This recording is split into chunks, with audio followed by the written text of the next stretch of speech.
So the first quarter of 2022 has gone by, and there may be some people out there that are thinking, oh my God, 2022 is going really fast. I haven't achieved as nearly as what I thought I was going to achieve by April. And perhaps you're feeling a little bit discouraged. So basically in this video, I'm just gonna give you some affirmation that, there's still plenty of time left in 2022 to achieve all of your goals. So usually around New Year's, people make these resolutions, they make their goals for the following year. And it seems to me that a lot of people overestimate basically what they can actually achieve within a year. There's a great quote by Tony Robbins, and I've used this a couple of times already before in other videos, but people tend to overestimate what they can do in a year, but underestimate what they can do in a decade. So basically, it's okay if you haven't achieved all that you could, or all that you thought you could achieve in just 4 months. So relax. It's okay that you haven't achieved all the things that you wanted to. Now, of course, you may have been your own worst enemy. You may have procrastinated.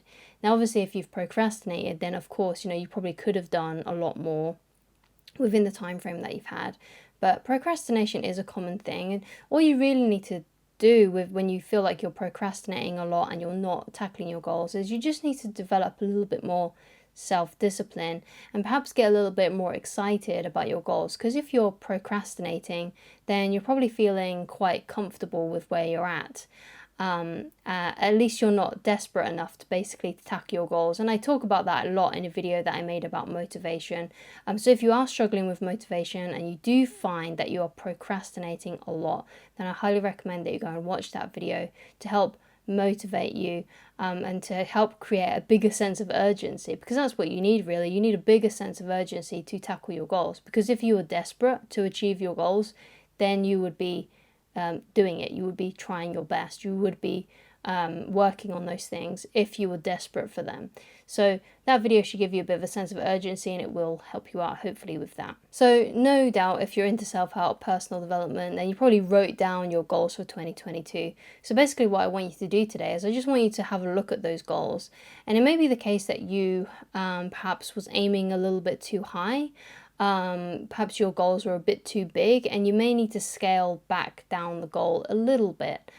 Just so it's a bit more manageable for yourself, because sometimes we do, like I said, overestimate what we can do in a year, whereas if we make smaller goals for ourselves, they tend to be a little bit more manageable. Now, it doesn't mean that you should have goals that you're going to achieve that are really, really easy.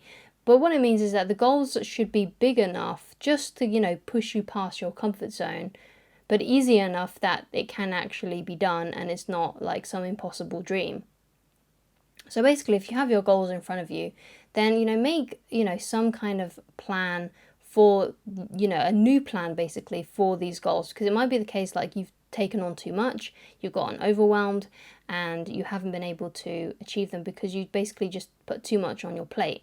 So see if you can scale back at all with these goals, and see if there's things that you can do easily in a day to tackle these goals. So if you have an exercise goal, then that's something that you can schedule in your day, something to do with exercise, even if it's just going around your neighborhood once or twice in a day, or just exercising for 10 minutes or something like that. Just doing something to help you towards that exercise goal. And if it's something to do with your business, then maybe it's something like calling up one client or one potential client, something that's easy and manageable, because as you get more consistent with what you're doing, then you can scale it up a bit, you can start doing more. But if you're still struggling to get into the habit of doing something, then you need to scale it back and do it in a way that is manageable so you can stay consistent.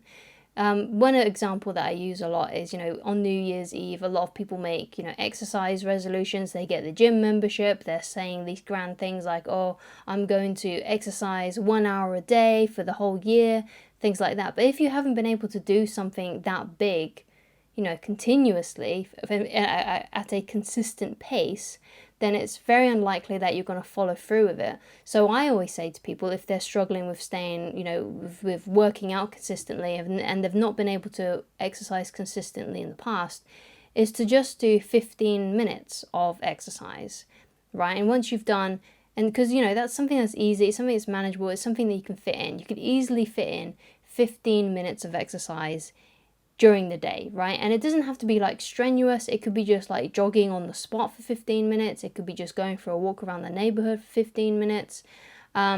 It could be doing, a quick workout on YouTube for 15 minutes or 15 minutes on the treadmill, whatever works for you basically. And after you've done that consistently for a few weeks, then you can add a little bit more time onto it, like go for 20 minutes. And then, a few weeks later, up it to like 25 minutes or 30 minutes. And then by, let's say, like about halfway through the year, then you can, start to try and do that hour consistently. But it's all about starting small first so you become consistent and then adding more time to it eventually. And you kind of have to treat this with everything that you're not being consistent with. What other habits do you have? Like perhaps you're trying to practice, perhaps you're a musician and you're trying to get in more practice. Perhaps you have an online business and you barely work on that or something. Perhaps you have a YouTube channel, things like that. Start small first, even if because a lot of people, when they think of starting a YouTube channel, or perhaps they have a dream of making a podcast, they think that they need to get, that there's so many things that they need to do. They need to get, if it's like a podcast, they feel like they need to get like high-end celebrities and gurus on there, when really you could just start with just you and just you talking about the things that you find interesting. And they feel like they need this like really fancy equipment, like they need these like 4K cameras and they need tripods and they need a fancy studio with lights and they need all the fancy equipment, when really all you could do is just get a cheap microphone and just use your phone, your smartphone, to record your podcasts or your YouTube videos. You don't need fancy equipment to begin with. It's the most important thing is that you get into the habit of doing it, right? And figuring out what your message is, figuring out, what kind of things you want to be talking about, what you love to talk about. Obviously, it's got to be something that you're passionate about and not just what everyone else is doing. Obviously, it has to be something that you care about. But starting like that is going to be a lot better because it's going to get you into the habit of doing it. And if you keep on waiting for the right time for things to be absolutely perfect, then you're going to be waiting a long time because the conditions are never going to be just perfect. They're never going to be just right. So it's better to start now, get your reps in, start practicing. And eventually, you'll start seeing the numbers. Things will start getting better. Things will start improving. You'll start getting people attracted to what you're doing. And then when you start making more money from it, then perhaps you can start upgrading and things like that. But it's more important that you just get started than waiting for the conditions to be perfect, because they may never be just right. They may never be perfect. The best time to start an online business is now. The best time to start practicing for whatever it is that you feel like you want to become a master at is now. Now is the time to start, basically. And it's a cliche, you hear it a lot, but one of the things I say about cliches is if it's a cliche and it's something you hear everyone saying all the time, then it's probably true. There's probably some truth to it and you should probably pay attention to it. So the idea is that if you feel like you haven't been able to accomplish what you've wanted to accomplish, don't get discouraged, but to work steadily towards your goals in a way that's manageable for you, so you don't get burnt out, so you don't feel stressed, so you don't feel overwhelmed. You want to do things in a manageable way that you can do consistently over a period of time, and when you get more better at it and you become more consistent at it, then you can start doing more and adding more to your plate. But you have to be very aware of yourself. And I think one of the things that I've noticed as, uploading videos to YouTube and things, because I have two channels. My other channel, I upload nearly every single day to that. And I've got hundreds and hundreds of videos on that. And one thing that I found is that sometimes, some weeks, some days are better than others. Some days I'm really inspired and I'm really on point. Other days I need a little bit of time to warm up, and some days I just feel like I'm not doing the right thing and I'm just saying rubbish, basically, even though, I look back on it and I get nice comments and things like that. But sometimes I feel, like I have no idea what I'm doing sometimes, right? But I just want you to know that that kind of thing is normal. So if you feel like sometimes you do fall back, just remember that you're not a robot. You're not going to be perfect 100% of the time. You are going to make mistakes. You are going to feel like, you are going to feel discouraged, and you are going to feel burnt out. You are going to feel like sometimes, am I just wasting my time? And then other days you're going to feel really inspired and great. It's all about, we're just human beings. We have better days than others, and that's what you need to understand. Sometimes we even have better months than others. You know, sometimes you might get ill. Like in October last year, around October, November, I got ill like twice. And it just completely knocked me out, basically. And it took me a while to gain momentum back, right? And you got to understand that, you know, sometimes you may fall back. You may struggle a bit. And it may take a while for you to get back to that point where you were. So I completely understand that, and it's just a normal thing. So don't feel bad if you've had a bad month already in this year, if you've had a few bad weeks, or perhaps the whole first quarter of this year has been, perceived as bad by you and you haven't had a great time. But, you know, you can always turn things around. The year is not over yet. You shouldn't really worry too much about time frames. Like people, you know, make goals for the year and things like that. They make goals for the month, they make goals for the week. Now, it's good having these little time frames because it helps us, you know, I guess, stay on track. It gives us something to aim for.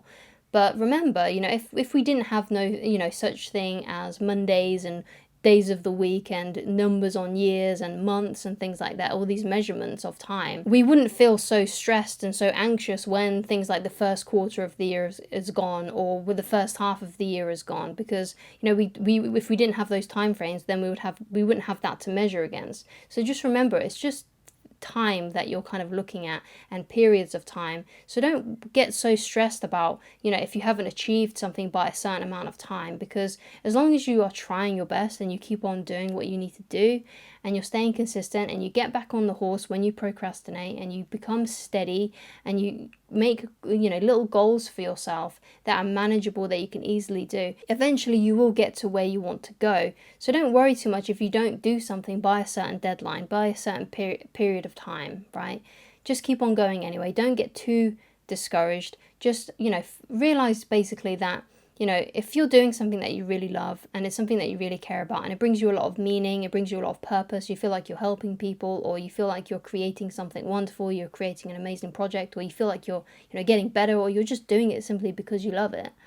That's what matters the most, right? It doesn't matter how much you do within a year or within a week. Obviously, they're good measurements, they're good tools, but don't get consumed by the tool, basically. Remember that it is just a tool. It is just something to aim for.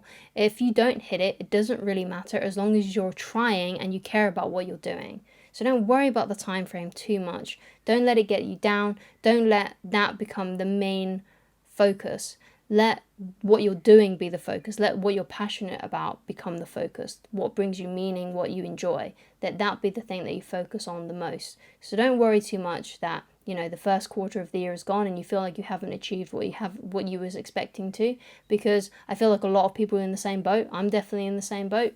I feel that way sometimes. I felt that way when April passed and thought, wow, we're into the next quarter now. You know, we definitely feel these things, and you're not the only one that does if you are experiencing that. So just don't worry about it too much and just keep on going. And remember, you know, if you feel like you're procrastinating, and you feel like a lot of time has gone by and you've wasted time, just remember, doing 15 minutes of something is better than doing 0 minutes of something. So even if today you feel like you've wasted the day, you know, just do something for just a little bit of time, even if it's just 15 minutes, because that is better than doing nothing, okay? So thank you so much for watching, and I shall talk to you again very soon. Goodbye.